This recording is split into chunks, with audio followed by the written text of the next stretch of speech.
Assalamualaikum warahmatullahi wabarakatuh. Fatal jadinya kalau hanya asal mandi jemur burung lovebird.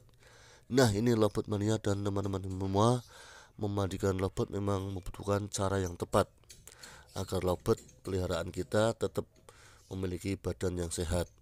Nah, memang untuk memandikan lovebird itu membutuhkan waktu yang tepat, seperti kondisi burung dalam keadaan atau seperti dalam kondisi yang prima, atau bisa juga dalam memilih waktu yang tepat. Nah, untuk kesempatan ini kami akan membahas seputar tentang secara memandikan burung lovebird dalam berbagai macam kondisi. Nah, artinya memandikan dalam kondisi ini tidak sama, tergantung dari kondisi burung masing-masing. Contohnya seperti memandikan dalam keadaan normal, misal dalam keadaan over birahi atau kurang birahi. Nah, itu teknis mandi dan jemurnya pun juga berbeda. Nah, ini tahapan dasar dalam memandikan burung lovebird yang sering salah. Jadi, ketika selesai dimandikan, burung jangan dijemur langsung. Biarkan diangin-anginkan dulu yang agak sejuk, dan biarkan burung didis terlebih dahulu untuk merapikan bulunya, baru kita melakukan penjemuran. Oke, lovebird mania dan teman-teman semua, akan saya bahas ada 3 kondisi burung di mana cara memandikan dan jemurnya itu berbeda.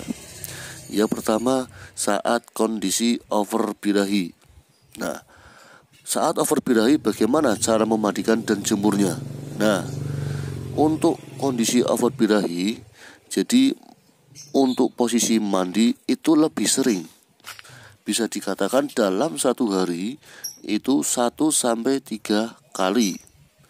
Kalau 1-3 kali dalam sehari, berarti bisa pagi, sore, dan malam. Nah, untuk memandikannya pun itu juga harus dengan basah kuyup. Kenapa? Karena yang namanya lovebird over birahi ini tujuannya kenapa sering mandi, berarti biar birahinya itu untuk meredam atau diturunkan dengan sering mandi dalam satu hari 1-3 kali. Nah, jika mandi malam untuk lovebird, untuk yang masih kondisi over birahi itu sangat cocok sekali. Tapi juga perlu diperhatikan lingkungan.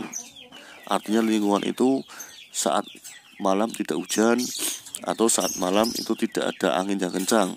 Nah, itu bisa kita mandikan, karena setelah mandi kita angin-anginkan, tidak kita kerodong. Kita angin-anginkan biar agak kering, baru kita kerodong. Terus untuk penjemurannya bagaimana? Nah, karena ini masih kondisi over birahi, berarti untuk penjemurannya cukup 20 menit di matahari yang terkena matahari.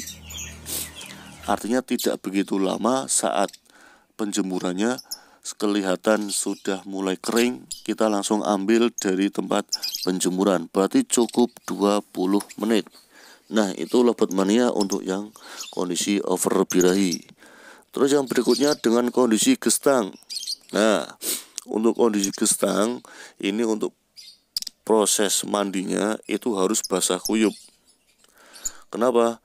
Karena untuk gestang itu biasanya bisa juga sih over birahi, tapi kalau sudah yang gestang yang sudah parah itu harus dengan basah kuyup. Jika melakukan gestang itu di bagian tangkringannya itu disemprot dan kakinya.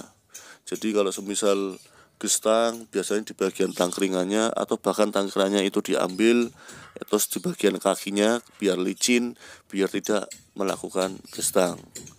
Nah, untuk penjemurannya untuk gestang itu memang dikurangi, karena memang harus dengan kondisi normal.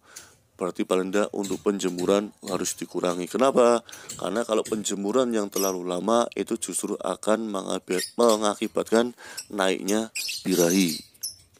Nah, itulah lovebird mania dan teman-teman semua. Terus yang terakhir dengan kondisi mabung. Nah, mabung itu artinya ganti bulu baru ya. Ini proses dimana burung tersebut masih fokus kepada bulunya. Jadi untuk mabung itu menurut saya tidak dimandikan dan dijemur. Biarkan burung tersebut itu fokus pada bulunya masing-masing. Nah itu Lovebird Mania dan teman-teman semua, dengan kondisi yang berbeda kita harus tahu kapan harus memandikan dan kapan harus menjemur burung tersebut agar tepat sesuai dengan fungsinya masing-masing. Mudah-mudahan bermanfaat. Sekian, wassalamualaikum warahmatullahi wabarakatuh. Salam Lovebird Mania.